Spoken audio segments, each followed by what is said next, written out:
오늘은 어떤 종목에 대한 사연이 도착했을지 바로 확인해 보시죠. 쌤 안녕하세요. 주식 입문한 지 딱 1년 된 갓생 주린입니다. 회사를 다니며 차곡차곡 모은 월급으로 처음엔 지수 위주로 투자하다가 이제 개별 종목도 해볼까 싶어서 고른 게 바로 이 종목이었습니다. 검색 포털 1위, 쇼핑, 클라우드, 웹툰 등 탄탄한 사업 포트폴리오를 보고 이 정도면 우량주니까 괜찮겠지 싶어서 올해 초에 매수했습니다. 제가 매수한 종목은 네이버인데요. 매수가는 22만 1,000원, 비중은 30%입니다.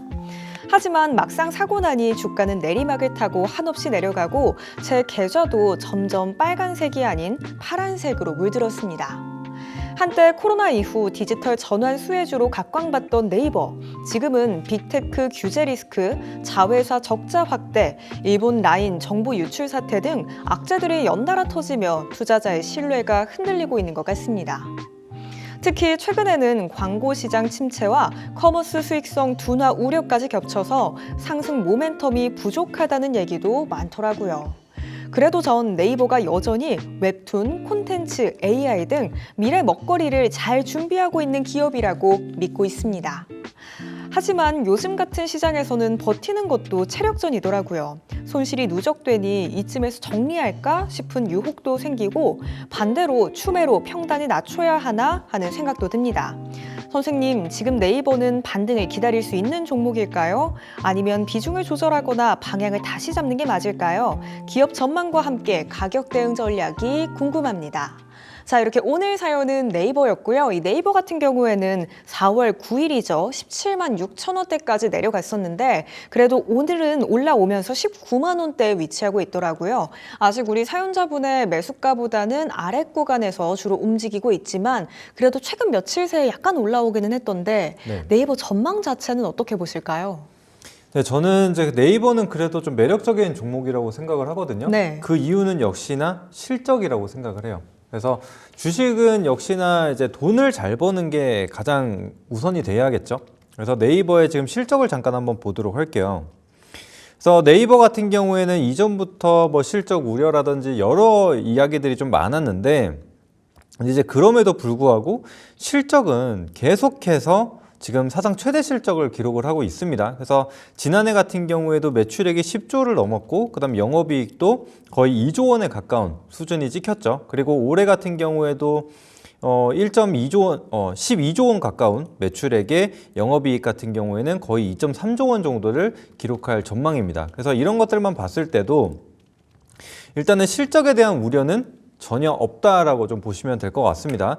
그래서 지금 주가를 한번 보더라도 지금 이 네이버 같은 경우에는 사상 최대 실적을 이어가고 있음에도 불구하고 주가 흐름을 보게 되면은 이전 최고점 대비해서 굉장히 많이 내려와 있는 상황이죠. 거기에 더해서 뭐 어깨 수준까지도 올라와서 자리를 지키는 게 아니라 거의 무릎 수준에서 주가를 유지를 하고 있는 상황이거든요. 이제 그러다 보니까 아무래도 좀 매력적이지 않나라고 생각을 해요. 게다가 뭐 퍼 같은 경우에도 지금 뭐 16배 정도로 그렇게 높은 수치는 아니라고 생각을 하거든요. 그래서 충분히 접근을 할 만하다라고 생각을 합니다.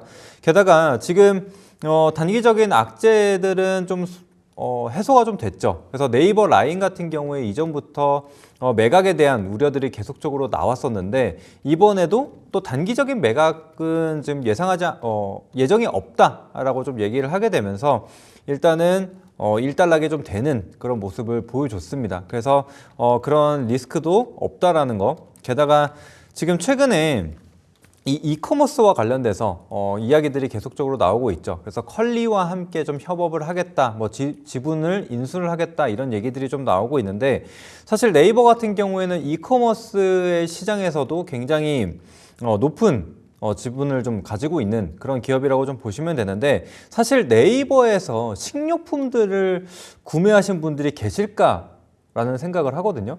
네. 네, 그래서 저 같은 경우에도 보통 이제 쿠팡을 좀 이용을 하게 되는데 그래서 네이버 같은 경우에는 다른 이 상품에 있어서는 이커머스가 굉장히 좀 잘 돼 있지만 사실 식료품은 굉장히 낮았거든요. 그래서 네이버 쇼핑에 따로 있어요 또. 이마트나 이런 기업들과 좀 연계가 되어 있는 그런 사이트가 있는데 그럼에도 불구하고 굉장히 좀 낮았단 말이에요. 네. 근데 이번에 그래도 지금 이런 사용을 좀 많이 하고 있는 컬리랑 좀 협업을 하게 된다면은 좀 부족했던 이 식료품 업종에서 좀 이런 시장 마켓 쉐어를 좀 늘릴 수 있지 않을까라는 얘기들이 좀 나오고 있거든요. 근데 이제 물론 이 이슈가 지금 네이버의 주가를 확 반전시킨다라고 생각을 하지는 않아요. 그냥 단기적인 모멘텀으로 추가적으로 좀 작용을 한다라는 정도로만 보시면 될 것 같습니다.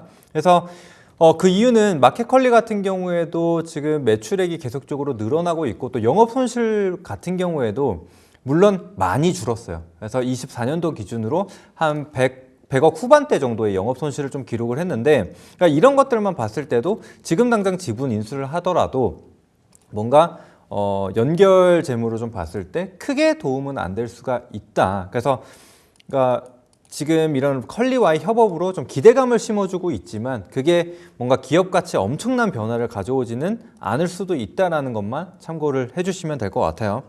자, 그리고 지금 또 추가적으로 이슈가 되고 있는 게 지금 관세와 관련돼서 여러 가지 노이즈들이 좀 발생을 하고 있다 보니까 지금 오히려 내수주가 좀 부각을 받고 있는 상황이라고 생각하시면 될 것 같습니다. 그래서 이전에도 지금 네이버 같은 경우에도 결국에는 내수주이기 때문에 좀 리스크를 회피를 할 수 있다, 이런 목소리들이 좀 나오고 있거든요. 그래서 지금 실적이 뒷받침이 되고 그래서 좀 줄어가던 이커머스도 이제 컬리와의 그러니까 협업으로 통해서 추가적인 수수료 뭐 이런 부분들을 만들어낼 것이다. 그 다음에 내수주기 때문에 관세 리스크를 회피를 할 것이다. 이런 식으로 좀 좋은 이슈들이 좀 있다 보니까 지금 당장은 나쁠 것은 없다. 이렇게 좀 생각을 하고 있습니다. 네, 실적이 잘 나오고 있기 때문에 네이버 여전히 매력적인 종목이다 이렇게 말씀 주셨고요. 컬리와의 협업이라는 단기적인 모멘텀도 있기는 합니다만 이게 기업 가치에 크게 영향을 줄 것 같지는 않다고 우선 전망 주셨습니다. 이 내수주들이 주목받고 있는 시점에 하지만 충분히 또 봐볼 수 있는 종목 네이버인 것 같은데요. 전망은 충분히 긍정적인 것 같습니다. 그렇다면 가격 전략은 어떻게 드려볼까요?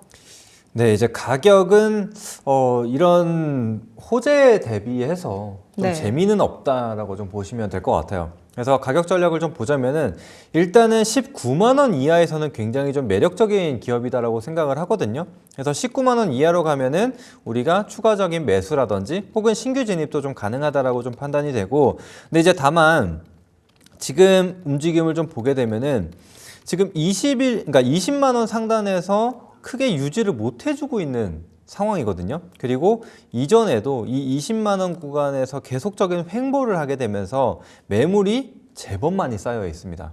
자, 그러려면은 지금 20만 원을 확실하게 이번 기회에 돌파를 하고 안착을 하는 모습들이 확인이 되어야만 우리가 추가적인 상승을 기대를 해볼 수가 있는 거거든요. 그래서 1차적으로 일단은 단기 탄력은 좀 받고 21선으로도 올라왔기 때문에 한번 지켜보자. 그래서 20만 원을 돌파하게 될 경우에는 홀딩을 해주시고, 만약에 그렇지 못하다라고 한다면은 우리가 비중 축소까지도 좀 생각을 하셔야 될 것 같아요.